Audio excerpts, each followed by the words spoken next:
अभी तक जो हम लोग पढ़े थे, ये जो चैप्टर था कार्बन इट्स कंपाउंड, इसमें ज्यादातर हम लोग जो मेन टॉपिक है उसको थोड़ा सा ट्राई कर लेते हैं।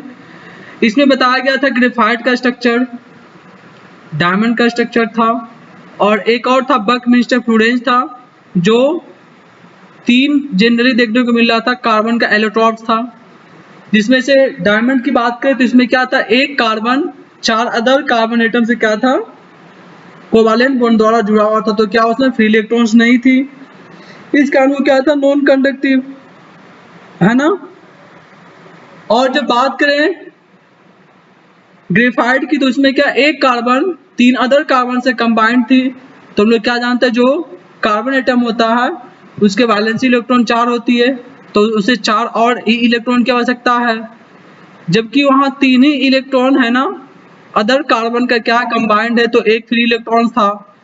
और हम क्या जानते हैं, उसी इलेक्ट्रॉन के द्वारा क्या होता है, चार्ज का फ्लो होती है, हम लोग बोलते हैं, है ना, जिसे हम लोग विद्युतधारा के नाम से जाते हैं। तो हम लोग क्या जानते हैं, जो ग्रेफाइट था क्या है, वो कंडक्टिव है ना, उसे विद्युत धारा इजीली क्या है, प्रवाहित हो सकती है ना। ये हम लोग देख लिए थे स्ट्रक्चर की बात करें।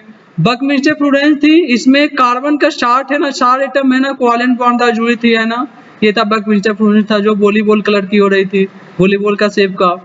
इसके बाद हम लोग जिन्हें देखे थे, हाइड्रोकार्बन था, है ना। हाइड्रोकार्बन में एक था सेचुरेटेड थी, एक थी अनसेचुरेटेड थी। सेचुरेटेड में एल्केन आ रही थी, और अनसेचुरेटेड में एल्कीन और एल्काइन थी। जो एल्केन का क्या था, जनरल फॉर्मूला देखा जाए तो CnH2n+2 थी, और उसका CnH2n, और जो एल्काइन थी उसका CnH2n-2 थी। हम लोग n का वैल्यू रखते हैं, कार्बन 1 को हम लोग मिथ बोलते हैं, 2 को ईथ बोलते हैं, 3 को प्रोप बोलते हैं, 4 को ब्यूट बोलते हैं, 5 को पेंट बोलते हैं। इस प्रकार से 10 को क्या हम लोग डेक बोलते हैं ना। तो इस प्रकार से हम लोग n का वैल्यू पुट करते ही जल्दी हम लोग बहुत सारे हाइड्रोकार्बन का कंपाउंड हम लोग क्या निकाल लेते थे। ये सारी थी। फिर इसके बाद हम लोग देखे थे, एक साइकिल का देखे थे, है ना, जो लोग देख रहे थे, साइक्लोहेक्सेन, साइक्लोपेंटेन, साइक्लो, है ना, ये सारे देख रहे थे। फिर इसके बाद हम लोग देखे थे ब्रांच का देखे थे, है ना, जिसमें क्या ब्रांच हो जा रही थी, तो इसमें क्या करेंगे, से पहले हम लोग काउंटिंग कर रहे थे, और जिधर से कम नंबर पे ब्रांच था वहीं से हम लोग क्या लिखना स्टार्ट करते थे। जैसे 2 पे था तो क्या लिखते थे, 2 मेथिल, है ना, ये था ब्रांच था। इसके बाद हम लोग पढ़े थे हेलोल्केन था, है ना, और इसमें बाद हम लोग पढ़े थे फंक्शन ग्रुप थी बहुत सारी, एल्डिहाइड था, एल्कोहल थी, कार्बोक्सिलिक एसिड थी, है ना, एल्काइन थी, एल्कीन थी, हेलोजन ग्रुप थी। और बात करें जो हेलोजन ग्रुप, तो हम लोग इसे हम लोग X द्वारा डिनोट करते हैं, और इसे कॉलम नंबर 17 में रखा गया है पीरियोडिक टेबल का, है ना। और ये सारा क्या है, हेलोजन ग्रुप के से क्या एग्जांपल क्या था, क्लोरीन थी, ब्रोमीन थी, आयोडीन थी। जो इससे कंपाउंड बना तो उसे क्या नाम दे रहे थे, ब्रोमोमीथेन, आयोडोमीथेन, ब्रोमोपेंटेन, इस प्रकार से नाम दे रहे थे। इसके बाद थी एल्कोहल थी, जिसमें हम लोग OL जोड़ रहे थे, है ना। फिर इसके बाद थी एल्डिहाइड थी, जिसमें हम लोग Al जोड़ रहे थे सफिक्स के रूप में। फिर इसके बाद थी कार्बोक्सिलिक एसिड, जिसमें हम लोग ओइक एसिड जोड़ रहे थे, है ना। इस प्रकार से हम लोग सारा फंक्शन ग्रुप देखे थे। फिर फंक्शन ग्रुप देखने के बाद हम लोग ये चर्चाएं किए थे कि कोयला और ये पेट्रोल का कैसे फॉर्मेशन होती है। तो क्या बताए थे कि हजारों मिलियनों वर्ष पहले अर्थक्वेक आया होगा, वोल्केनो इरप्शन हुई होगी, तो उसी में क्या हुआ, सारे प्लांट, सारे जीव जंतु अंदर चले गए होंगे, और जितने भी प्लांट था सब क्या हुई, कोयला में फॉर्मेशन हो गई, और जितने भी जीव जंतु थे सारा क्या हुआ, पेट्रोल में फॉर्मेशन हो गई, है ना। क्योंकि जैसे धरती के अंदर जाती तो क्या होता है, हाई प्रेशर, हाई टेम्परेचर का कारण क्या होता है, सारा झुलस जाती है, और वही क्या फॉर्मेशन कर देती है ना। ये सारे चर्चाएं किए थे हम लोग इसमें से, हाँ, ये सारे चर्चाएं किए थे। और हम एक चर्चाएं किए थे ब्लू फ्लेम और येलो फ्लेम, शायद वो चर्चाएं किए थे या फिर करने वाले हैं, देख शायद ये चर्चाएं नहीं किए थे लेकिन आगे करने वाले हैं। सुनो, ये ब्लू फ्लेम कब जनरेट होती है, हम पढ़ाएंगे कंबंसन करवाए थे, कंबंसन करवाए थे, अच्छा ठीक, हाँ करवाए थे, तो बहुत बढ़िया, नहीं तो शायद होगी नीचे। या फिर करवा दिए तो हो गया होगा। जनरली कंबंसन किसको हम लोग बोल रहे थे, कंबंसन एक क्या है, प्रोसेस जिसके द्वारा क्या होता है कोई भी सब्सटेंस जलकर क्या है बर्न होकर, है ना, इमिट्स क्या करती है, एनर्जी को, हीट को, वाटर को, CO2 गैस प्रोड्यूस करती है ना। ये क्या था, कंबंसन था। जनरली हीट और एनर्जी को देखते हैं हम लोग, जैसे फॉर एग्जांपल लकड़ी को जलाती हो चूल्हे पे तो क्या होता है, उससे जो हीट जनरेट होती है उस हीट ट्रांसफर होता है चावल के अंदर और क्या चावल बन जाती है, दाल बन जाती है ना।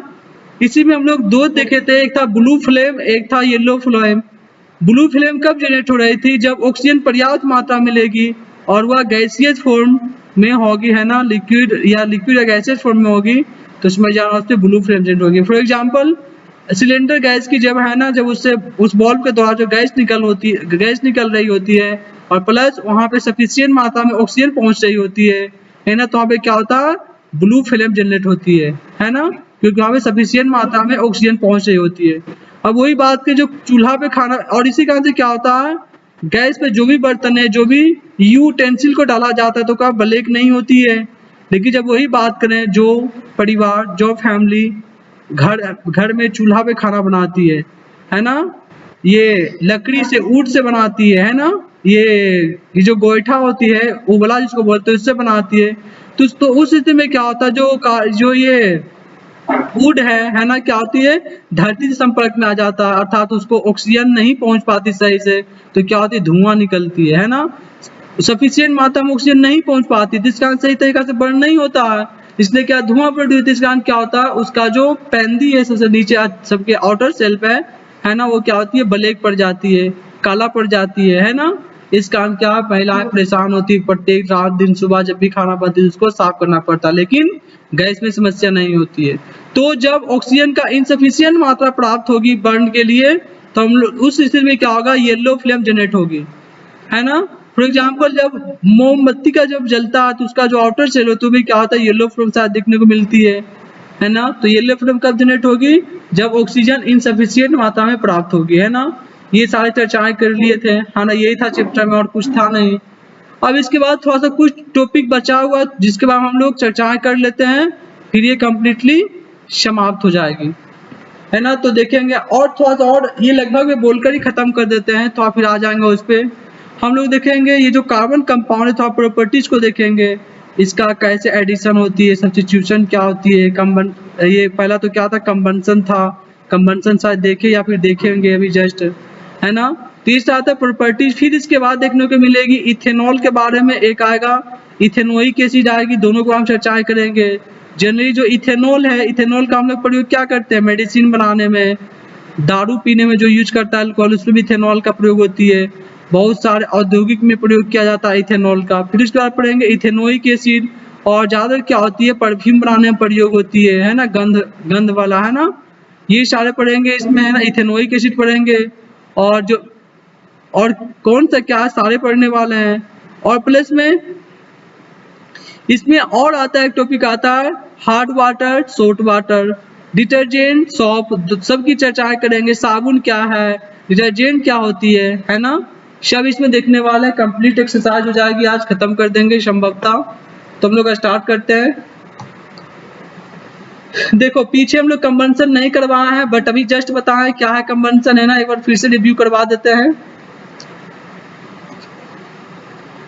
देखो ये टॉपिक का नाम है chemical properties of carbon compound. हम लोग क्या देखेंगे, कार्बन कंपाउंड का प्रॉपर्टीज को देखेंगे। पहला क्या प्रॉपर्टी है, कंबंसन। कार्बन का जितने भी कंपाउंड है, फॉर एग्जांपल कोयला हो गई, तो ये कंबंसन करके क्या देती है, जब हम लोग फॉर एग्जांपल एक लिए नेचुरल गैसेस मीथेन को लिए हैं, नेचुरल गैसेस मीथेन को लिए हैं, मीथेन क्या है कार्बन कंपाउंड है ना, जिसको हम लोग O2 की उपस्थिति में जला रहे हैं तो क्या देगी, कार्बन डाइऑक्साइड देगी, प्लस में हार्ड जल दे सकती है, और जो जल क्या होगा वाष्प बन जाएगी, हीट देगी और लाइट देगी। कंबंसन जनरली होती क्या है, एक प्रोसेस जिसमें क्या होता है बर्न होकर के ना हीट रिलीज होती है ना, लाइट प्रोड्यूस होती है ना, CO2 गैस निकलती है, क्या कंबंसन होती है ना। तो देखो ध्यान से, this process the burning of the carbon compound, जिसमें कार्बन कंपाउंड एयर की उपस्थिति में जलकर गिव्स क्या क्या देती है, carbon dioxide, water, heat and light देती है, जो हम लोग बोलते हैं कंबंशन के नाम से। फॉर एग्जांपल एल्केन बर्न होकर क्या देता है, प्रोड्यूस हीट देती है ना, due to alkane excellent fuel.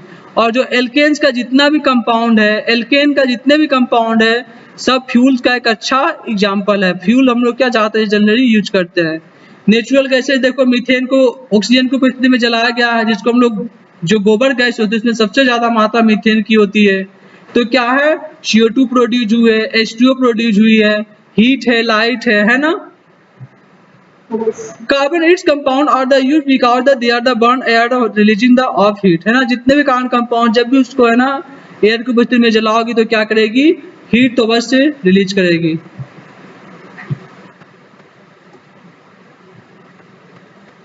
क्या ऐसे ठीक था, पहले जैसा ठीक थी, ऐसे ठीक है या भी पहले ही ठीक थी? अभी देखो ऐसे की है, ऐसे या वैसे ही ठीक थे?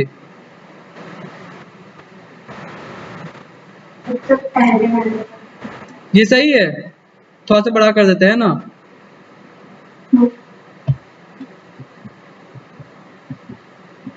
ठीक है,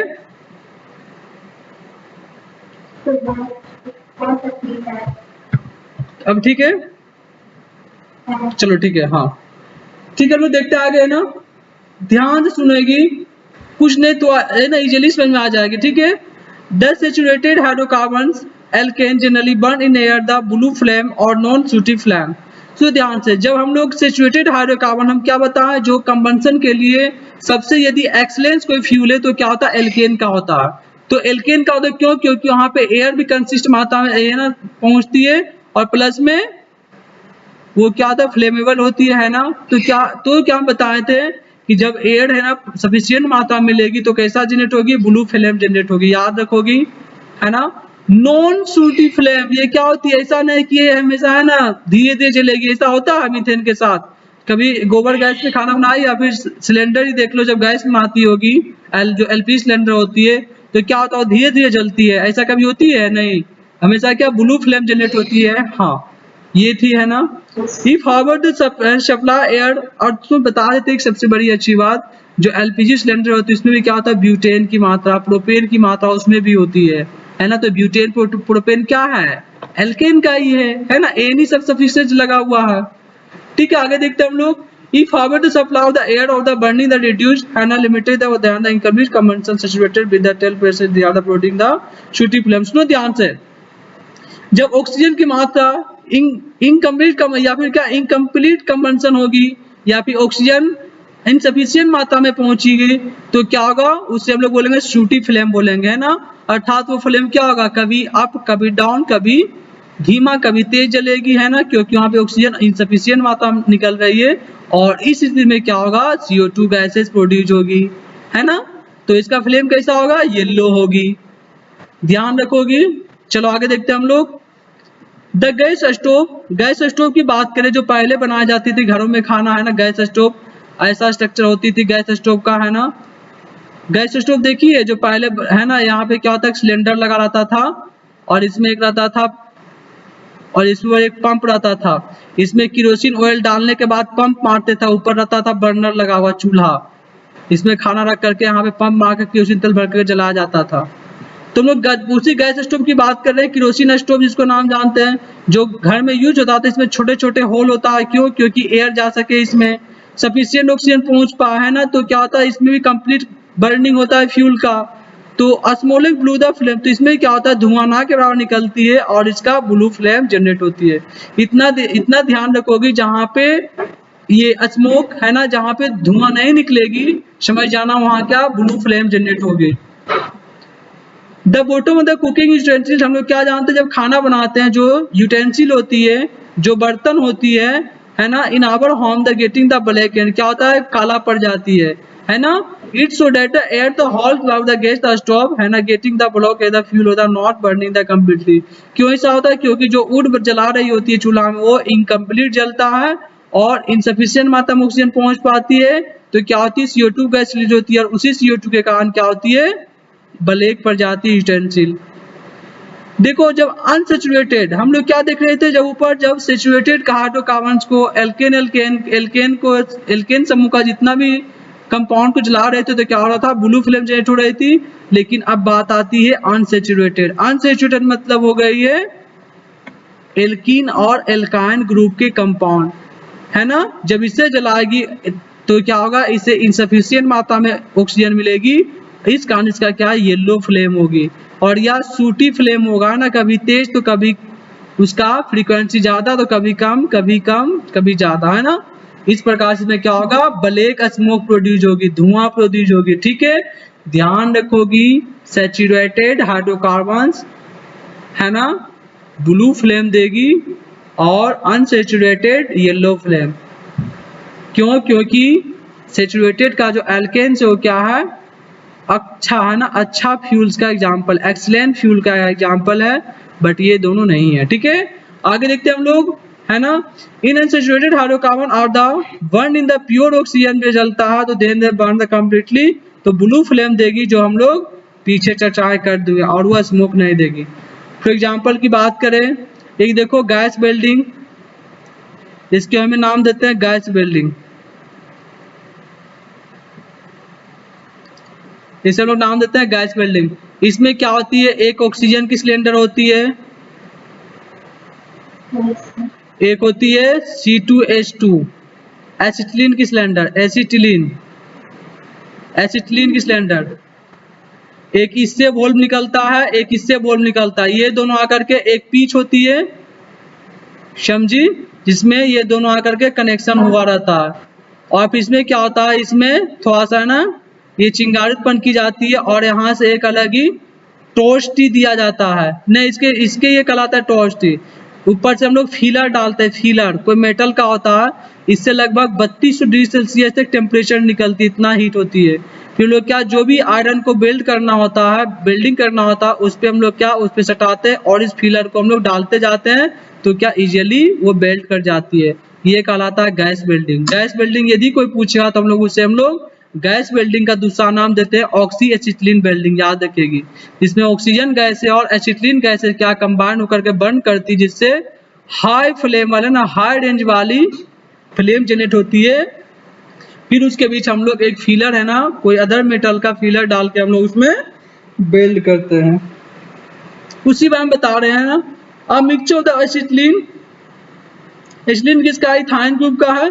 And air not use the welding the because the burning of the acetylene in air produce the sooty flame, है ना, which are not the enough the melt of metal of the welding।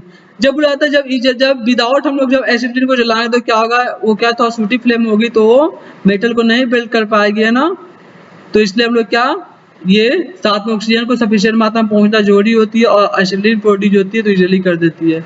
The incomplete combustion of the fuel has the following the disadvantage, बहुत सारे disadvantage है, disadvantage भी होती है ना। Combustion जब नहीं सही तरीका से कंबंशन होता है तब होती है ना, बर्बादी बहुत सारी होती है। हम लोग फर्स्ट था कंबंशन, ये किसका पढ़ रहे थे, कार्बन कंपाउंड का प्रॉपर्टीज। तो फर्स्ट क्या था, कंबंशन। सेकेंड हम लोग देखते हैं सब्स्टिट्यूशन, देखो इसका नाम है सब्स्टिट्यूट, है ना, क्या होगा, कुछ अलग से सब्स्टिट्यूट बन जाएगी, है ना। इसके बाद पढ़ेंगे हम लोग एडिशन, जिसमें इसमें क्या सब्स्टिट्यूशन होगी, सैचुरेटेड हाइड्रोकार्बन हार्वेड the undergo substitution reaction with the chlorine in the presence of the sunlight. क्या हम लोग जानते हैं, सैचुरेटेड हाइड्रोकार्बन का जो भी कंपाउंड होगी उस, है ना, तो जब वो रिएक्शन करेगी जब ये क्लोरीन के साथ, तो क्या होगा, ये सनलाइट के प्रेजेंस में सब्स्टिट्यूट हो जाएगी। देखो ये मीथेन है, एल्केन समूह का, एल्केन ग्रुप का कंपाउंड ही, इसके साथ में क्या, क्लोरीन को सनलाइट की उपस्थिति में कंबाइन करा रहे हैं, रिएक्शन करवा रहे हैं, तो क्या बन गया CH3Cl, क्लोरोमीथेन पीछे बताए थे, और प्लस ये दे दी है HCl दे दिया, हाइड्रोजन क्लोराइड दे दी है ना, ये एक बना दिया HCl बना दिया हाइड्रोजन क्लोराइड, और क्या दी CH3Cl। ये सब्स्टिट्यूट मेथड होती है।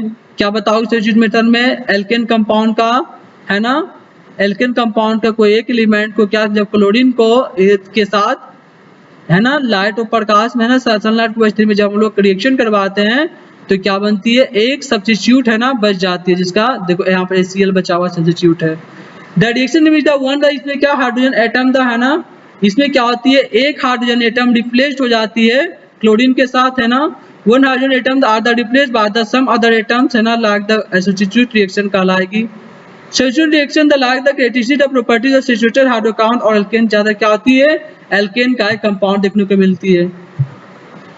इसके बाद क्या देखो बहुत सा दिया लो, क्या प्रोपेन का देख सकते हो, इथेन का देख सकते हो सारा।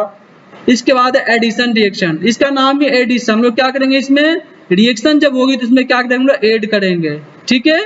जब रिएक्शन होगी तो क्या करेंगे, ऐड होगी। इससे पहले क्या था, सब्स्टिट्यूशन। रिएक्शन के पश्चात क्या होगी, कुछ ना कुछ सब्स्टिट्यूट बच जाएगी। अब क्या है एडिशन, एडिशन में क्या होगी, ऐड होगी, है ना। Addition reaction like the addition of hydrogen, chlorine, bromine other characteristic properties unsaturated. ज्यादातर जो एडिशन रिएक्शन होती है हम लोग अनसैचुरेटेड हाइड्रोकार्बन को यूज करते हैं, है ना, ठीक है। इसमें सैचुरेटेड करने में एडिशन रिएक्शन का प्रयोग क्या हम लोग करते हैं, अनसैचुरेटेड को अनसैचुरेटेड टू सैचुरेटेड में। ये जो वेजिटेटिव ऑयल का नाम सुनी है, फॉर एग्जांपल सोयाबीन ऑयल का,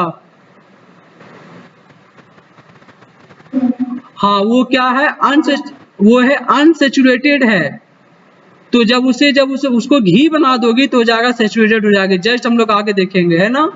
तो एडिशन रिएक्शन को हम लोग, एडिशन रिएक्शन किसे बोलेंगे, हम लोग एडिशन रिएक्शन में के तहत हम लोग इस प्रोसेस द्वारा हम लोग क्या कर सकते हैं, जो भी अनसैचुरेटेड हाइड्रोकार्बन को है उसमें हम लोग एक्स्ट्रा अदर एटम को जोड़ करके, है ना, ऐड करके हम लोग क्या करेंगे, सैचुरेटेड हाइड्रोकार्बन बनाएंगे। फॉर एग्जांपल देखो इथीन है, इसमें क्या कर रहा है, दो हाइड्रोजन को ऐड कर रहा है तो क्या बन गया, इथेन बन गई है ना। ये हुआ सैचुरेटेड हाइड्रोकार्बन, ठीक है, दिक्कत नहीं होनी चाहिए। आगे देखते हैं। फॉर एग्जांपल देखो बताया दिया हाइड्रोजन नेशन ऑफ ऑयल्स, ये क्या वेजिटेटिव ऑयल है ना, वनस्पति ऑयल है, सी, है ना। ये क्या वेजिटेटिव ऑयल है, जब इसके साथ हाइड्रोजन मिला दी तो क्या हो गया, वेजिटेटिव घी बन गई है, वनस्पति घी बन गई है। ये हो गया सैचुरेटेड फैट, ये हो गया अनसैचुरेटेड फैट। क्या कोई प्रॉब्लम है, हाँ ध्यान से सुनोगी सब खत्म हो जाएगा।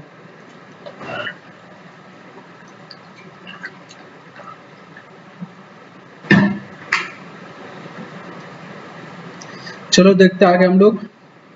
देखो ये है वेजिटेटिव ऑयल है, ये है वेजिटेटिव घी है। ये फर्स्ट टाइम क्या था, अनसैचुरेटेड, अब ये हो गई है सैचुरेटेड, है ना, घी बन गई है। तो इसमें इससे क्या किए, हाइड्रोजन को ऐड किए। वेजिटेटिव बोलते containing the unsaturated fatty acid था, है ना, और द गुड हेल्थ का जो था, है ना, example the saturated like the vegetative ghee हो गया ऑब्टेन बाय द हाइड्रोजन को, है ना, ऑब्टेन किया। अब ये हेल्थ के लिए गुड नहीं है, सही बात है। ज्यादा घी खाने से क्या होती है, फैट बढ़ती है और वो हेल्थ के लिए गुड नहीं होती है क्योंकि ये सैचुरेटेड हो गई है। The animal fat like the देसी घी, बटर, देसी ऐसा क्या है, सैचुरेटेड है ना। जो लोग फैटी एसिड के नाम से जानते हैं, जो सब क्या होती है, हार्मफुल होती है हेल्थ के लिए।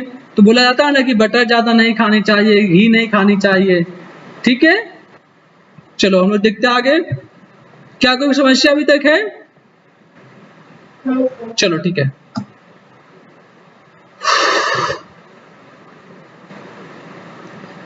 देखो थोड़ा सा ये बता रही है क्या है, ब्रोमीन वाटर है the read the brown the colour the presence of the bromine, ऐसे ही है। कंपाउंड बॉन्डिंग एसिड कंपाउंड बता रहे हैं परमाणु एसिड हाइड्रोकार्बन का। चलो हम देखो आगे चलते हैं, क्या बता दिए, अब थोड़ा सा आगे बढ़ते हैं। यही देखो जो बताने वाले, ध्यान सुनिए, मात्र पता है 3 टॉपिक बचा है, केवल 3 टॉपिक। ये इथेनॉल अभी आया है, इसके बाद आएगा इथेनोइक एसिड आएगी, फिर इसके बाद आएगी सोप, साबुन आएगी, बस खत्म हो जाएगी, ठीक है। थोड़ा सा देखते हैं हम लोग, है ना, अच्छे तरीका से क्या है नहीं है। और जस्ट इसे खत्म होने के बाद इसको फेयर कर लेना, 3 दिन छुट्टी रहेगी, उसमें फेयर कर लेगी सारा। चलो देखते हैं हम लोग कार्बन कंपाउंड का कुछ इंपॉर्टेंट देखते हैं, जिसमें से पहला इथेनॉल।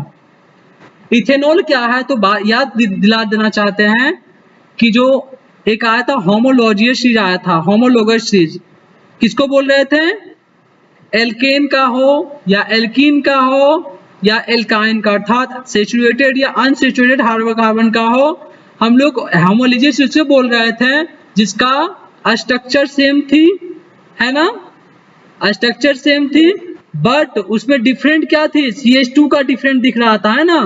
CH2 का डिफरेंट दिख रहा था, है ना, यही थे ना होमोलोजियस में। हाँ, तो ध्यान से सुनो, क्या नहीं है सब समझ में आ जाएगी। ये तो होमोलोजियस सीरीज है। तो फॉर एग्जांपल पहला क्या था, CH4 थी, फिर इसके बाद क्या होती है, C2H6 होती है। तो देखो क्या, एक कार्बन बढ़ गए, 2 हाइड्रोजन बढ़ गई है ना। फिर इसके बाद आती है क्या, प्रोपेन का C3H कितना हो जाती है, 8 हो जाती है। फिर 2 बढ़ गया, CH2 का डिफरेंट दिख रही है। तो पहला क्या, इथेनॉल। इथेनॉल किसका है, तो ध्यान रखो OL सफिक्स जुड़ा हुआ अर्थात एल्कोहल फंक्शन ग्रुप का है ना। और इसके साथ कौन है, एल्केन है ना। तो ध्यान से देखोगे, पीछे जाकर देखोगे जाकर के तो होगा, ये सेकेंड मेंबर है होमोलोजियस सीरीज ऑफ एल्कोहल का। एल्कोहल फंक्शन ग्रुप में जाओगे तो एक टेबल बना हुआ है, उसी में दिया है इथेनॉल, है ना, सेकेंड ग्रुप। सेकेंड क्यों बोला, क्योंकि ईथ सेकेंड नंबर पे होती है ना, फर्स्ट पे होती है मीथ होती है। मेथेनॉल होता तो यहाँ पे क्या होती, सी होता केवल।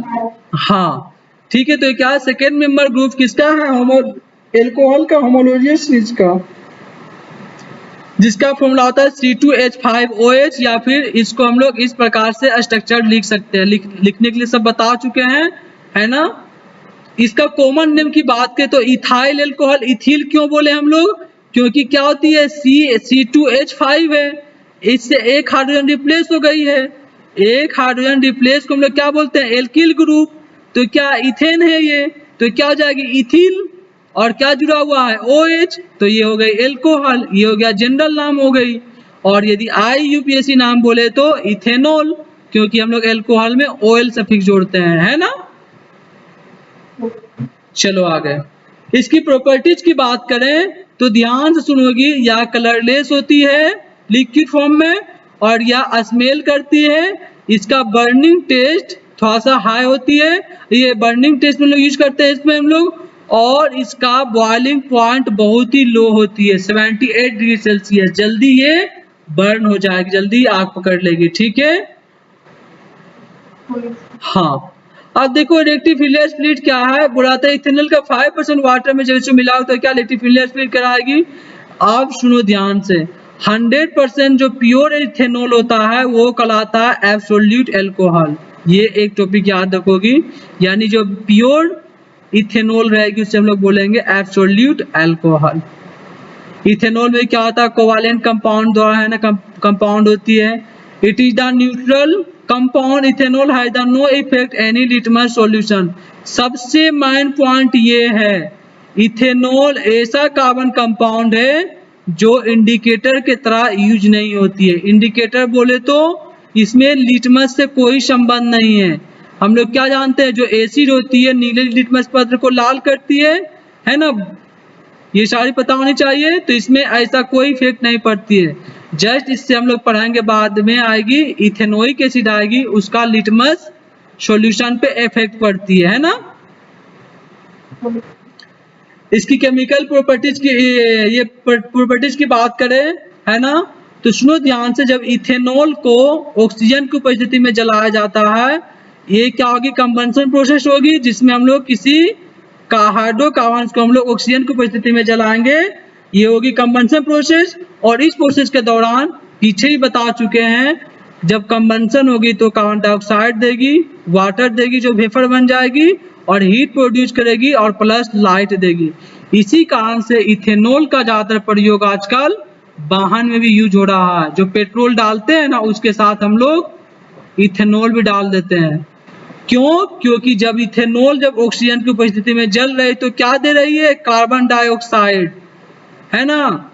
लेकिन जैसे जनरली जब पेट्रोल जलता है, डीजल जलती, तो क्या उससे निकलती है, कार्बन मोनोऑक्साइड, जो बहुत ही विषैला होती है और बहुत ही खतरनाक गैस होती है कार्बन मोनोऑक्साइड।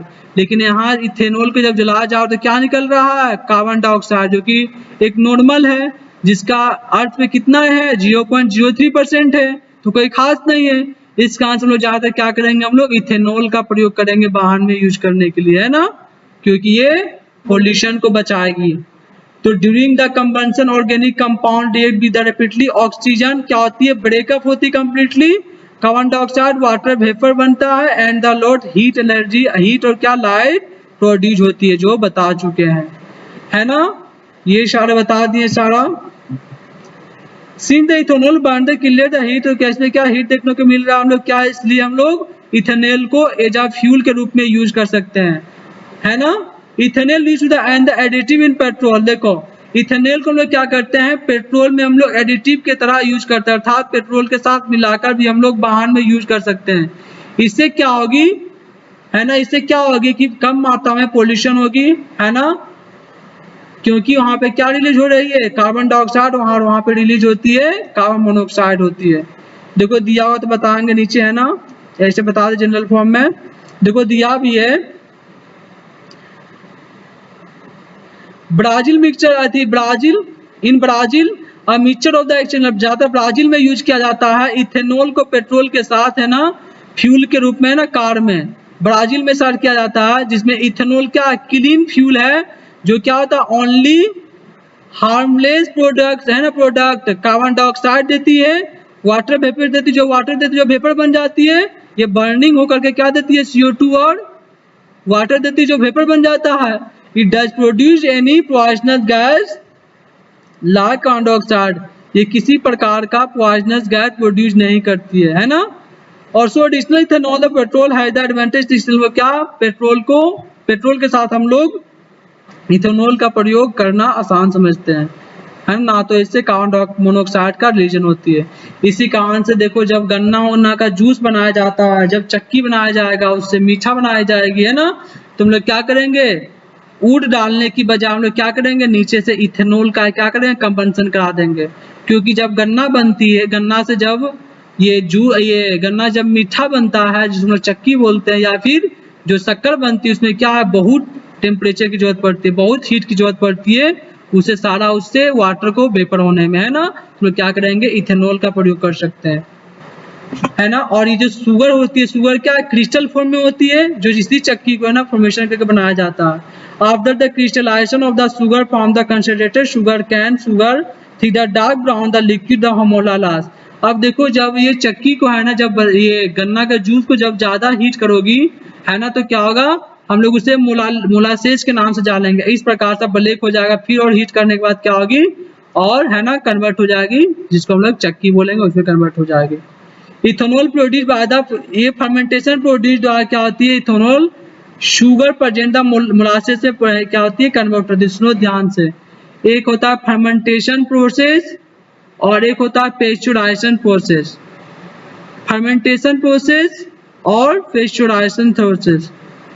फर्मेंटेशन प्रोसेस हम लोग उसे बोलते हैं जिसमें कोई सब्सटेंसेस ब्रेक डाउन होती है, समझी।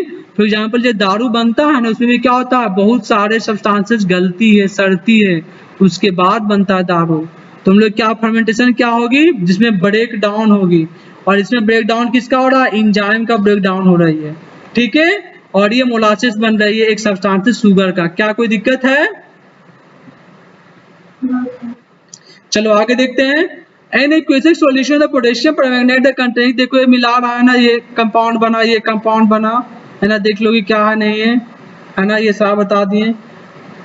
पहला क्या था, कंबंशन, जो हम लोग देख लिए, है ना, पहला प्रॉपर्टीज क्या था, कंबंशन, किसका, इथेनॉल का देख रहे हैं प्रॉपर्टीज, है ना, इथेनॉल का प्रॉपर्टी। पहला हम लोग क्या किया, इथेनॉल का कंबंशन करा है, जो कार्बन डाइऑक्साइड दे रही थी, जल और हीट और लाइट दे रही थी। सेकेंड इथेनॉल का प्रॉपर्टीज देखेंगे हम लोग, ऑक्सीडेशन, अर्थात जब इथेनॉल को ऑक्सीजन के साथ हम लोग क्या करेंगे, रिएक्ट कराएंगे, है ना।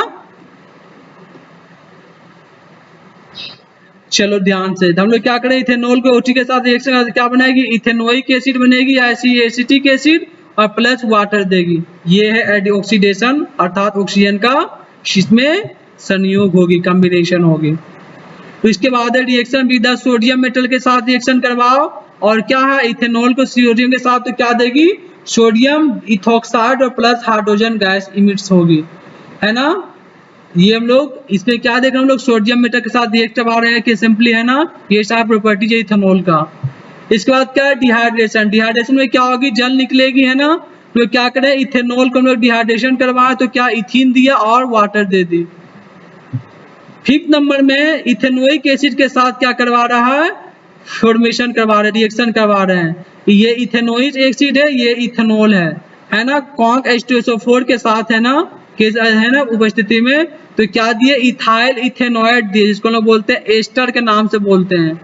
ये स्मेलिंग होती है प्लस वाटर देती है। ये है रिएक्शन विद इथेनोइक एसिड, है ना, जिसमें एस्टर बनता है, इसको लोग बोलते हैं एस्टेरिफिकेशन भी बोलते हैं।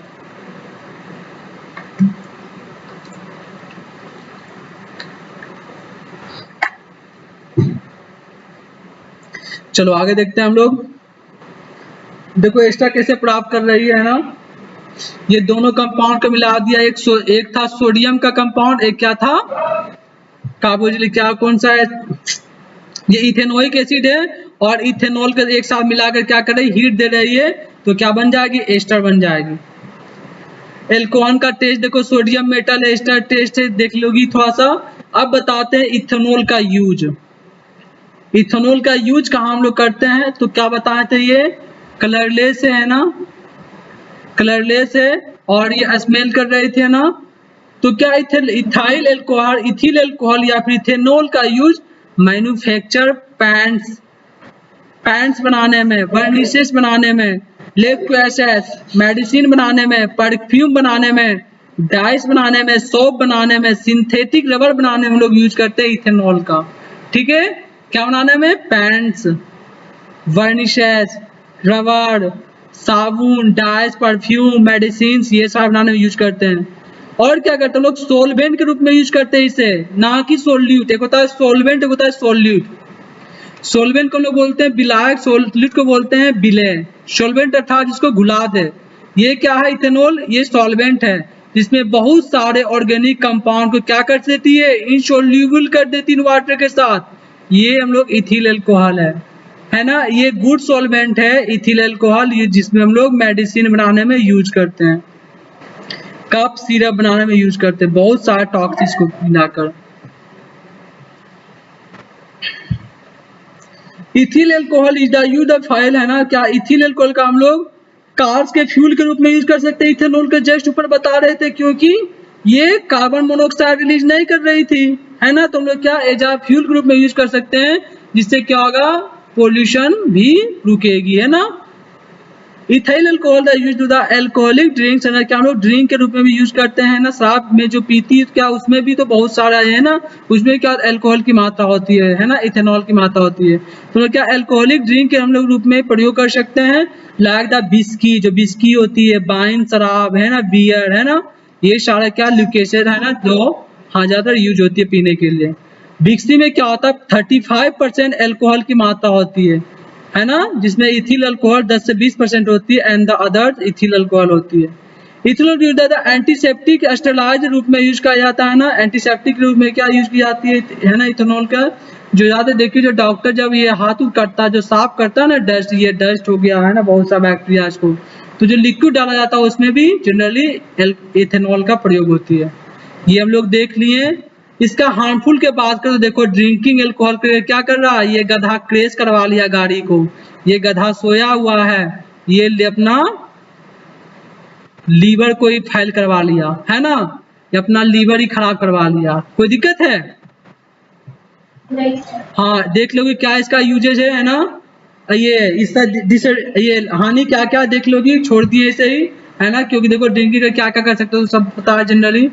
इसके बाद देखो डीनेचुरड एल्कोहल, थोड़ा सा एक टॉपिक से सुनो, ये क्या होती है, जो इथिल एल्कोहल होता है ना, इथिल एल्कोहल एक ताकतवर शराब बनाने के लिए ना, एक अच्छा क्वालिटी का शराब बनाने के लिए क्या करता है, इसमें स्मॉल मात्रा में पॉइजनस सब्सटेंस मिला देता है, जहर टाइप का सब्सटेंस मिला देती है ना, ये होती है डीनेचर्ड एल्कोहल, है ना, लाइक तुम्हारा मेथानॉल मिला देगा, पायरिडीन मिला देगी, कॉपर सल्फेट मिला देगी, जो क्या होती है पॉइजनस सब्सटेंसेस होती है ना, जो ड्रिंकिंग पर्पस के लिए यूज करता है। जो शराब पीता बहुत ही कड़वा होती है, लेकिन सब भी पीता ही है, क्या कर सकते हो। ये हम लोग देखे थे इथेनॉल देखे थे, सारा क्या है नहीं है, इसका हम लोग यूज देखे, इसका प्रॉपर्टीज देखे, है ना। उसके बाद जस्ट एक है इथेनोइक एसिड है, थोड़ा सा इसको बता देते हैं, इसके बाद बोलेगी तो क्लास रोक देंगे, वरना कंटिन्यू लेते रहेंगे। इसको चौथा बताते हैं इथेनोइक एसिड क्या है, ये बहुत जल्दी खत्म हो जाएगी। देखो क्या ethanoic acid, oic acid, carboxylic acid, कुछ याद आई? ये किस फंक्शन का है? कार्बोजिलिक एसिड का है ना, जिसमें हम लोग ओइक एसिड जोड़ रहे थे, है ना। ये इसका जनरल नेम होता है एसिटिक एसिड। तो हम लोग क्या बोलेंगे, ई सेकेंड कार्बन, इथेनोइक एसिड क्या हो जाएगी, second member of homologous series of carboxylic acid, है ना। द फॉर्मूला क्या होती है, CH3COOH, 2 कार्बन COOH के साथ जुड़ा हुआ है, इसमें सफिक्स से जोड़ेंगे ओइक एसिड, हो जाएगी इथेनोइक एसिड। क्या कोई प्रॉब्लम है? हम लोग इसे नाम देते हैं एसिटिक एसिड, है ना। चलो ठीक है। ये विनेगार क्या होती है, 5 से 8% इथेनोइक एसिड रहेगी सॉल्यूशन में, तो वो कहलाएगा विनेगार कहलाएगी। ठीक है। इसकी फिजिकल प्रॉपर्टीज की बात करें तो यह कलरलेस लिक्विड, टेस्ट में खट्टा सोर स्मेल करती है। इसका boiling point ethanoic acid 118 degree Celsius होती है, ये भी थोड़ा सा लो ही है। प्योर इथेनोइक एसिड ठंडा होती है, अर्थात ये फ्रीज फॉर्म में, अर्थात ये सॉलिड रहेगी, है ना।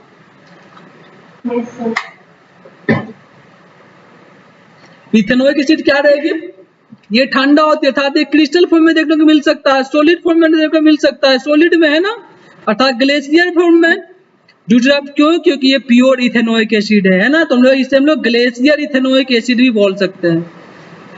ठीक है। अब इसका हम देखते हैं प्रॉपर्टी, सुनो ध्यान से। जब ये खट्टा है तो ये अम्ल है ना। ओइक एसिड किसका है, कार्बोक्सिलिक एसिड का सब्सटेंस है, ये खुद एक अम्ल है। तो हम लोग क्या जानते हैं, एसिड जो होती है वो लिटमस पे एक्शन करती है कुछ ना कुछ, है ना। तो ये क्या है, ये तुम्हारा एसिड है। तो एसिड क्या करती है, नीले लिटमस पत्र को लाल कर देती है, जस्ट हम लोग देखने वाले हैं। एक्शन ऑन लिटमस, है ना, लिटमस पे एक्शन देखने वाले हैं, है ना। इथेनोइक एसिड एसिडिक क्या होता है, एसिडिक होती है नेचर में, अम्लीय होती है। Acidic in nature ethanoic asset turn blue litmus in red, है ना, नीले लिटमस पत्र को लाल कर देती है ना, क्योंकि ये अम्ल है। यदि बेस रहता तो क्या करती, वो रेड को ब्लू कर देती है। याद रखो कि नीचे लिख देते हैं, यदि बेस रहती तो क्या करता, ब्लू, ये रेड लिटमस क्या कर देती, ब्लू में कन्वर्ट, है ना। ये जा इंडिकेटर हम लोग यूज कर सकते हैं, ये बता दिए हैं। ठीक है। चलो आगे देखते हैं। Dilute ethanoic asset turn the universal, हम लोग क्या, ऐसे हम लोग जो इथेनोइक एसिड है इंडिकेटर के रूप में यूज कर सकते हैं, क्योंकि ये एक्शन कर रही है लिटमस पे, है ना, तो इंडिकेटर के यूज कर सकते हैं हम लोग। और जब ये एसिड है तो चार्ज से इसका कम होगी। क्या एसिड, देखो एसिड बेस में पढ़ने के लिए आएगा पीएच स्केल, ध्यान से सुनोगी। क्या पढ़ने के लिए आएगा, पीएच स्केल, जिसमें अम्लता छाटता, जिसका सेवन होती है ना वो होती है साल्ट, जिसको बोलते हैं न्यूट्रल, और इससे जो कम होती है वो कहलाता एसिडिटी, एसिड। 7 से ऊपर कहलाती है बेस कहलाती है, समझी, याद रखोगे। टोटल 14 होती है, 1 से स्टार्ट होती है, टोटल 14। 7 से ऊपर चला जाएगा पीएच मान तो हो जाएगा बेस हो जाएगी, 7 से नीचे तो एसिड कहलाएगी। तो इसका पीएच मान कितना होती है, 4, है ना। तो इसका मतलब क्या, ये एसिड है, और ये कि बी से एसिड है, याद रखोगी, है ना। बात करें हाइड्रोक्लोरिक एसिड की, इस दोनों में तुलना करेंगे तो हाइड्रोक्लोरिक एसिड है, स्ट्रॉन्ग एसिड है, याद रखोगी। ठीक है, स्ट्रॉन्ग एसिड। और ये क्या है, वीक एसिड है। चलो सेकेंड नंबर है, रिएक्शन करवा रहे हैं कार्बोनेट और हाइड्रोजन कार्बोनेट के साथ, किसका, इथेनोइक एसिड का। कहाँ ध्यान रहती है, बोलती क्यों नहीं है। इथेनोइक एसिड क्या हम लोग कर रहे हैं, सोडियम कार्बोनेट के साथ और सोडियम हाइड्रोजन कार्बोनेट के साथ। तो क्या दे रही है, एसिटिक है ना, एसीटेट दे रही है, या फिर सोडियम इथेनॉल, यहाँ भी सोडियम इथेनॉल दे रही है प्लस CO2, यहाँ भी CO2 दे रही है, वाटर यहाँ पे ध्यान रखोगी, बस ये रिएक्शन करवा देना। Reaction with sodium hydrogen oxide, देखो ध्यान से, इथेनोइक एसिड है, हम लोग क्या करवा रहे हैं सोडियम हाइड्रोक्साइड के साथ, वहां भी दे दी सोडियम इथेनोएट, यहाँ भी सोडियम इथेनोएट देगी प्लस वाटर देगी। इसके बाद करवाएंगे हम लोग रिएक्शन विद अल्कोहल के साथ, जिसको एस्टर का फॉर्मेशन होगी। हम पीछे करवा रहे थे इथेनॉल को इथेनोइक एसिड के साथ, है ना, यहाँ क्या करवा रहे हैं इथेनोइक एसिड को इथेनॉल के साथ। हाँ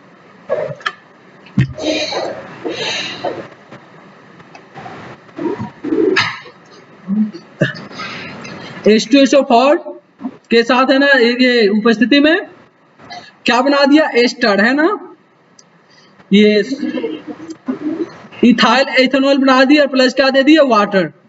ठीक है, आगे देखते हैं हम लोग। एस्टर द वोलेटाइल लिक्विड है ना, स्वीटर है, क्या है, स्वीट स्मेल का होता है। एस्टर जो फॉर्मेशन हुई है ना, फ्रूटी स्मेल की होती है ना। One of the most important reaction है the ester so that the kind the hydrolytic back the alcohol carbonic acid the found the discuss below. देखो ध्यान से, हाइड्रोलाइसिस एस्टर क्या होती है ना, जब क्या ये इथाइल ये इथिल इथेनोएट को जब हम लोग सोडियम हाइड्रोक्साइड के साथ हम लोग रिएक्शन करवा रहे हैं, हीट के हम लोग क्या हीट दे रहे हैं इस पे, है ना, जिसको गर्म कर रहे दोनों को मिक्स करके, तो बन गया सोडियम इथेनोएट और प्लस दे दिया इथेनॉल। ठीक है, और ये जो है ना सोडियम इथेनोएट, सोडियम एसीटेट, है ना, सोडियम इथेनोएट, ये है ना, ये सपोरिफिकेशन भी कहलाता है ना। सोप मेकिंग में हम लोग क्या इसका यूज करने वाले हैं, जस्ट आगे देखेंगे। टेस्ट की बात है, सोडियम हाइड्रोजन ऑक्साइड के साथ टेस्ट है, करवा लोगी। हम लोग आते हैं यूज पे आएंगे। यूज ऑफ इथेनोइक एसिड, सुनो ध्यान से, यहाँ पे जो इथेनोइक एसिड का जो यूज करते हैं हम लोग, फूड को प्रिजर्वेटिव के रूप में यूज करते हैं ना, सुरक्षित रखने के लिए, फूड को लोग सुरक्षित रखने के लिए क्या करते हैं, इथेनोइक एसिड का प्रयोग preparation of pickle and the salt, है ना, टोमेटो सॉस, है ना, इधर vinegar also use and the dressing the food dishes, हम लोग ड्रेसिंग में यूज करेंगे। और क्या करेंगे हम लोग, खाना को, है ना, सुरक्षित रखने में टोमेटो सॉस जो होती है ना, वो खराब ना हो, उसको सुरक्षित में हम लोग रखेंगे ना, तो यूज करेंगे। Ethanoic acid used in making the cellulose acetate, cellulose acetate को बनने में क्या करेंगे हम लोग, इसका जिसका हम लोग क्या आर्टिफिशियल फाइबर बना सके। फॉर एग्जांपल, ये जो कोकोनट का जो रस्सी आती है, नारियल की रस्सी, ये सब क्या सिंथेटिक फाइबर द्वारा बनाया गया है। तो ये क्या हम लोग यूज कर सकते हैं इथेनोइक एसिड को सिंथेटिक या फिर आर्टिफिशियल फाइबर बनाने में। Ethanoic acid used the manufacture of the acetone propane ester use the perfume, ये क्या होता है, स्मेल करती है, तो क्या हम लोग इस इथेनोइक एसिड को हम लोग परफ्यूम के रूप में यूज कर सकते हैं।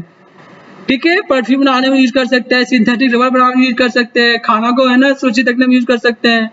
Ethanoic acid dye the plastic the, है ना, फार्मास्यूटिक, हम लोग क्या डेली लाइफ में जो यूज करते हैं, प्लास्टिक्स हो गया, फार्मास्यूटिक्स, है ना, तो हम लोग क्या उसमें हम लोग इथेनोइक एसिड का प्रयोग करते हैं generally. Ethanoic college aware from the latex में क्या यूज कर सकते हैं, ये था सारा था फॉर्मेशन देख लिए। इसके बाद आ गया सोप एंड डिटर्जेंट, क्या करे आगे क्लास ले या फिर यही तक रखने दे,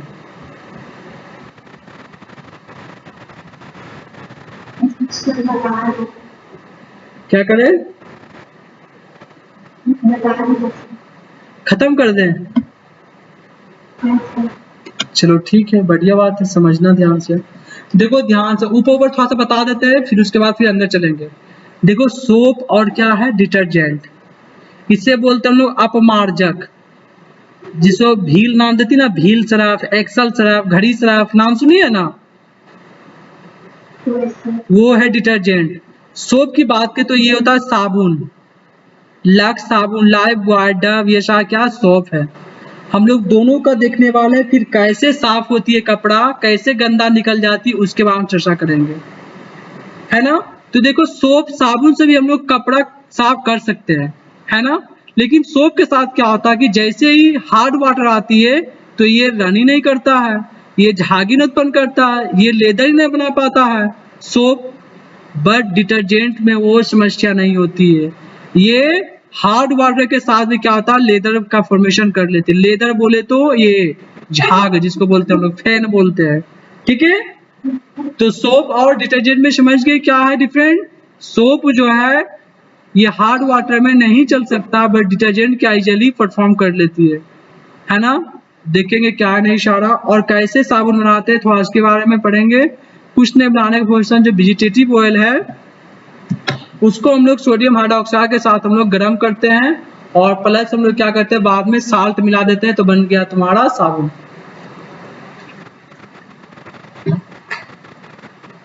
जय देखने वाले आगे, ठीक है, देखते हैं, स्टार्ट करते हैं।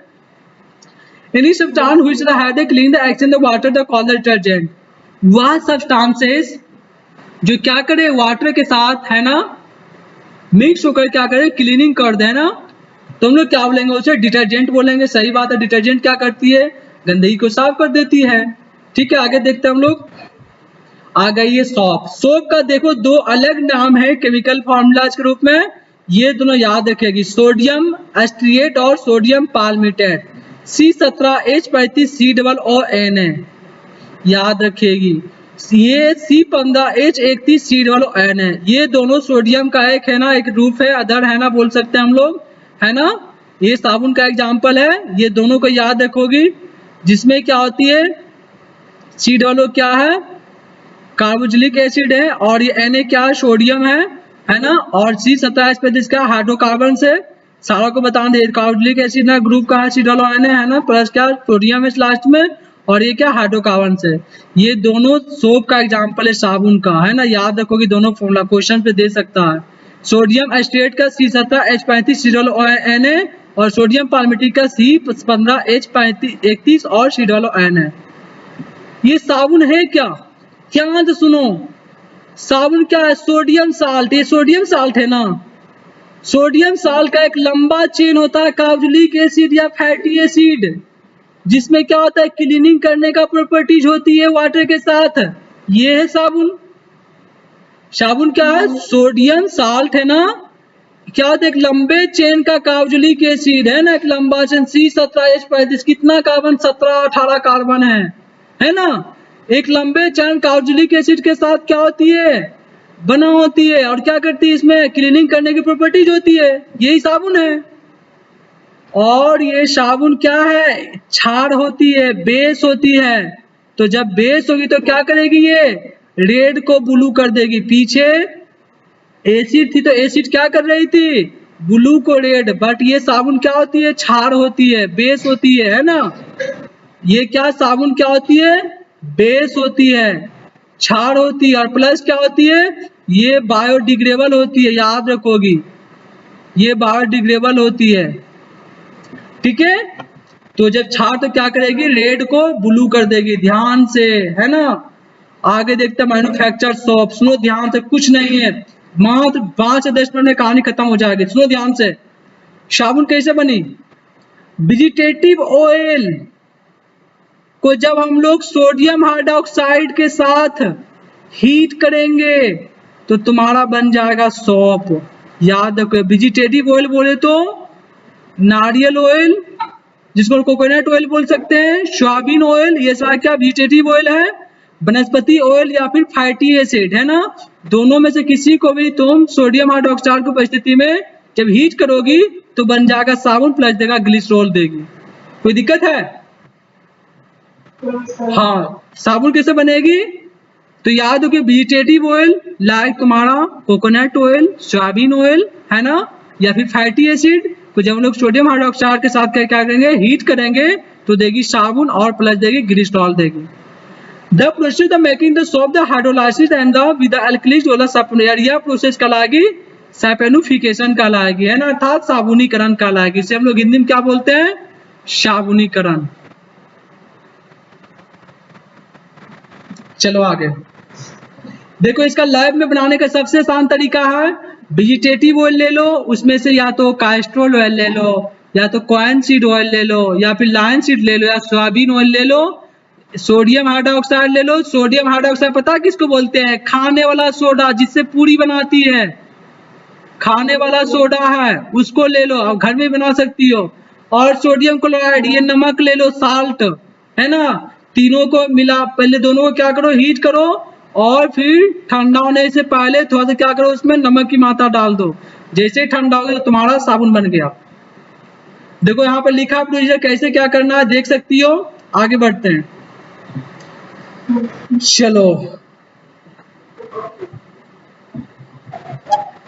स्ट्रक्चर ऑफ सॉप मॉलिक्यूल, ध्यान से सुनोगी। देखो ये जो साबुन का मॉलिक्यूल होती है ना, देखो बताते हैं। दो एग्जांपल लिए थे, C17H35 COO Na था, एक था C15H31 COO था, जिसमें से हम देखने वाले हैं ये क्या है, कार्बोक्सिलिक एसिड का एक लंबा चेन है। ये क्या है, सोडियम है ना। ये क्या, यही है तुम्हारा स्ट्रक्चर है ना, COO जिसमें क्या होती है, एक लंबे चेन कार्बोक्सिलिक एसिड का होता है, जिसमें सोडियम है ना एटम क्या होती है, कंबाइंड होती है ना। इसके टॉप पे होती है सोडियम, और ये इधर टेल पे होती है हाइड्रोकार्बन शारा, है ना, कार्बोक्सिलिक एसिड है लॉन्ग चेन में। देखते थोड़ा सा क्या है, the hydrocarbon part of the soap molecule is the soluble in the oil Greece.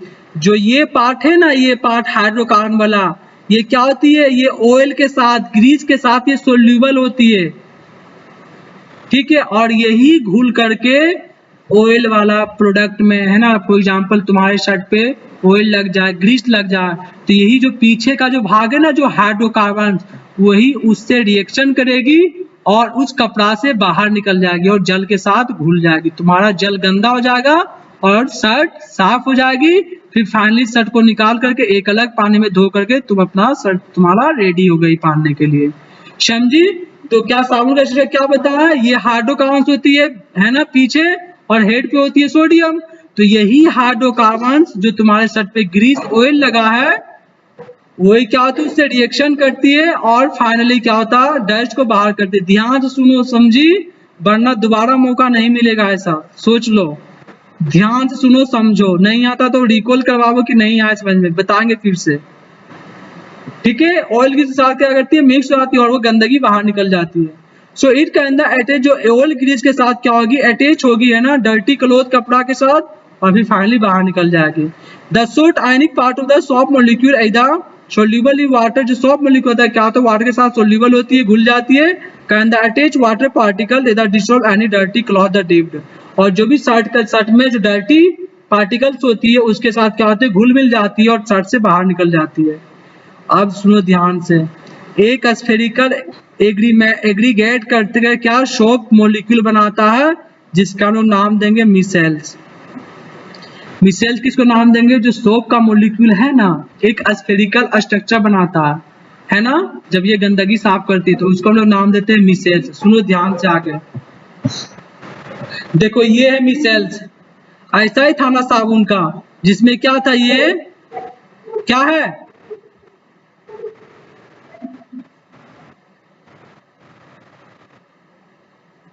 ये कौन सा भाग है,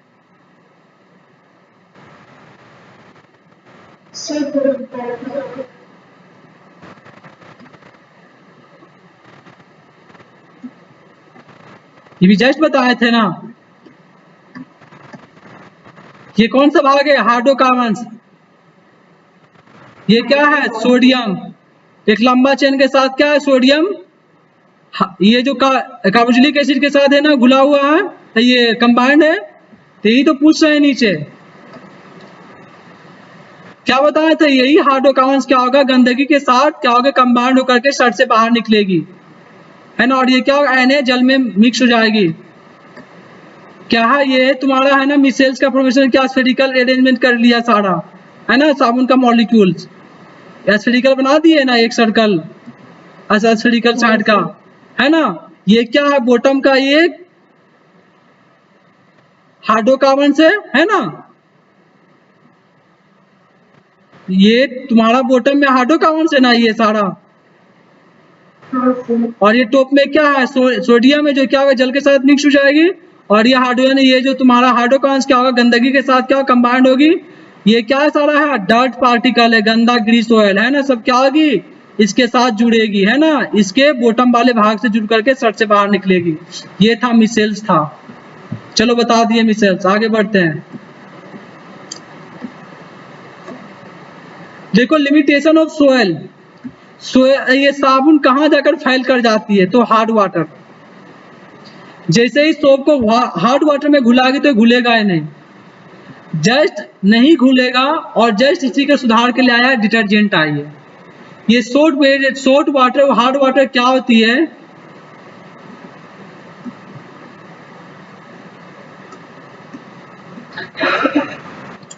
सोल्ट वाटर क्या किसको बोलेंगे, इजिली, है ना, फॉर्म लेदर इन वाटर, इसे बोलेंगे सोल्ट वाटर। हार्ड वाटर किसको बोलेंगे, सोप नॉट फॉर्म, है ना, लेदर इन वाटर, अर्थात वाटर में लेदर नहीं बनाती, वो कहलाता है हार्ड वाटर। क्यों, क्योंकि हार्ड वाटर में बहुत सारे इम्प्यूरिटीज मिली होती है, अशुद्धियां मिली होती है, कैल्शियम का सल्फेट होती है, ये तुम्हारा पोटेशियम का सल्फेट होती है, ये सारे अशुद्धियां मिली होती है। इस कारण से वो जो साबुन का जो है पार्टिकल से सारा मॉलिक्यूल उसी में सब लग जाता है, इस कारण से फेन नहीं बन पाता।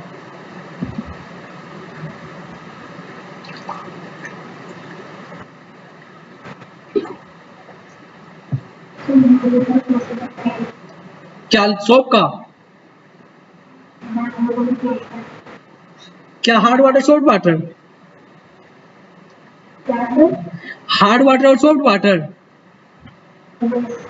सुनो जनरली देखो सोल्ट वाटर क्या होती है, सोल्ट वाटर में जो ये वाटर होती है इसमें इम्प्यूरिटीज की मात्रा ना के बराबर होती है। इम्प्यूरिटीज बोले तो अशुद्धियां, जल में बहुत सारे अशुद्धियां होती है, लाइक तुम्हारा पोटेशियम का सल्फेट होती है अशुद्धियां, कैल्शियम का सल्फेट अशुद्धियां होती है, जिससे क्या होता है वाटर हार्ड हो जाती है, हार्ड होता है तो उसमें झाग बनता ही नहीं है ना।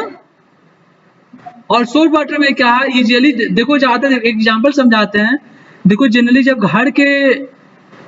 घर का पानी से जब कपड़ा साफ करोगी, जब उसमें सर्फ या फिर साबुन डालती हो तो क्या होता है बहुत ज्यादा सर्फ लगती है, जब नदी नहर पे जा करके कपड़ा धोती है तो थोड़ा सा साबुन डालने पे क्या होता है बहुत ज्यादा मात्रा में झाग बन जाती है, लेदर बन जाता है ना।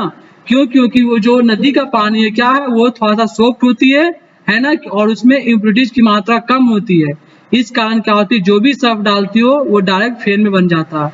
लेकिन घर में वो समस्या क्या होती है कि वाटर भी हार्ड होती है और प्लस में इम्प्यूरिटीज इसमें बहुत सारा मिला होती है, तो जो साबुन का जो सर्फ का जो मॉलिक्यूल है पहले उसी को हटाने की में दूर हो जाता है सारा, तो इस कारण से लेदर ना के बराबर बनता है, कुछ ही लेदर बन पाता है, कुछ ही फोक बन पाता है, ठीक है। चलो तो साबुन का लिमिटेशन क्या है, ये हार्ड वाटर में आकर के रुक जाती है, लेदर बनाता ही नहीं है। तो इसी का आया है आगे डिटर्जेंट आई है। देखो detergent, Tide, Surf Excel, Wheel, Rin, सब क्या डिटर्जेंट क्या है, इजली हार्ड वाटर में क्या होगी लेदर का फॉर्मेशन करेगी, है ना। डिटर्जेंट क्या है, ऑल्सो सोपलेस सॉप, है ना, ये साबुन की कमी को दूर करने के लिए आया है ना। Having the cleaning properties they contain the usually the soap like the sodium acetate में क्या होता है सोडियम एसिटेट की होती है। देखो साबुन में क्या था सोडियम एसिटेट था, लेकिन जो डिटर्जेंट है इसमें याद रखोगी बेंजीन का आएगा, क्या आएगी बेंजीन सल्फोनेट का आएगा। उसमें क्या था सोडियम का था ना, सोडियम एसिटेट का था उसमें एक लॉन्ग चेन, इसमें बेंजीन का देखने को मिलेगी चैन पूरा, है ना। ये एक मेन क्वेश्चन यहाँ पे बनती है, would be able to the check whether sample of water hard was in the detergent, and actually detergent the sodium salt of the long chain the benzene, जो डिटर्जेंट है क्या है सोडियम साल्ट का, है ना, एक लंबा चेन होती है बेंजीन सल्फोनिक एसिड के, है ना, एक लंबा चेन होती है बेंजीन सल्फोनिक एसिड के साथ सोडियम का, ये सोडियम है और एक लंबा चेन है बेंजीन सल्फोनेट का, ये आगे सोडियम है, ये है डिटर्जेंट है। तो ये जो बेंजीन जो सल्फोनेट है यही क्या करेगी, गंदगी के साथ रिएक्शन होकर के जो भी कपड़ा है उसको साफ करेगी। ये था, बता दिए डिटर्जेंट क्या है। थोड़ा सा अंतर देख लेते हैं सोप और डिटर्जेंट में। साबुन क्या होती है, सोडियम साल्ट का है ना, कार्बोक्सिलिक एसिड एक लंबा चेन के बनी होती है, लेकिन डिटर्जेंट में क्या होता है, हाइड्रोजन सल्फोनेट, अभी जस्ट बताया है ना बेंजीन का, है ना। हाँ क्या बताया, सोप में कार्बोक्सिलिक एसिड का एक लंबा चेन सोडियम साल्ट होती है, लेकिन इसमें बेंजीन हाइड्रोजन सल्फोनेट का सोडियम साल्ट होती है डिटर्जेंट, याद रखोगी। सेकेंड सुनो, not suitable for the washing purpose when the water hard, जब हार्ड वाटर रहेगी तो सोप सुटेबल नहीं होगी धोने के लिए, लेकिन ये डिटर्जेंट हार्ड रहेगी या फिर सॉफ्ट रहे कोई मतलब नहीं है, तुम्हारा कंप्लीट साफ करेगी। सोप क्या है, बायोडिग्रेडेबल, लेकिन डिटर्जेंट क्या है, नॉन बायोडिग्रेडेबल है, नॉट बायोडिग्रेडेबल। अर्थात जब डिटर्जेंट नॉट बायोडिग्रेडेबल तो क्या करेगी, ये नदियां को पोल्यूटेड करेगी, नदियां में पॉल्यूशन फैलाएगी, क्योंकि ये बायोडिग्रेडेबल नहीं है, लेकिन साबुन बायोडिग्रेडेबल है। ये सारी देना कंपैरिजन कर रहे हैं। साबुन रेटिव with the cleaning the action, ये क्या होता है, कमजोर थोड़ा सा होती क्लीनिंग करने में, लेकिन डिटर्जेंट क्या हैवी करती है, स्ट्रॉन्ग है, ये गंदगी को साफ करना है तो करना। ये था डिफरेंस था दोनों में, क्या कोई दिक्कत है? चलो अब बताओ, जब ये नॉन बायोडिग्रेडेबल होगी डिटर्जेंट तो क्या करेगी, नदियां में ऐसे ही फेन देखने को मिलेगी, है ना, मछलियां को नुकसान होगी, उसमें रहने वाले एक्वेटिक लाइफ सारा क्या होगी, बर्बाद होगी। इसलिए सर्फ का ज्यादा यूज ना करो, है ना। लेकिन हम कर भी क्या सकते हैं, क्यों तो साबुन रन ही नहीं करती है, साबुन आता जो है ना सॉफ्ट वाटर के लिए जनरली, हार्ड वाटर में घुलती नहीं है, साबुन थोड़ा कॉस्टली होती है। इस प्रकार से तुम्हारा चैप्टर समाप्त हो गई है, कंप्लीट एक्सरसाइज कार्बन 8 कंपाउंड।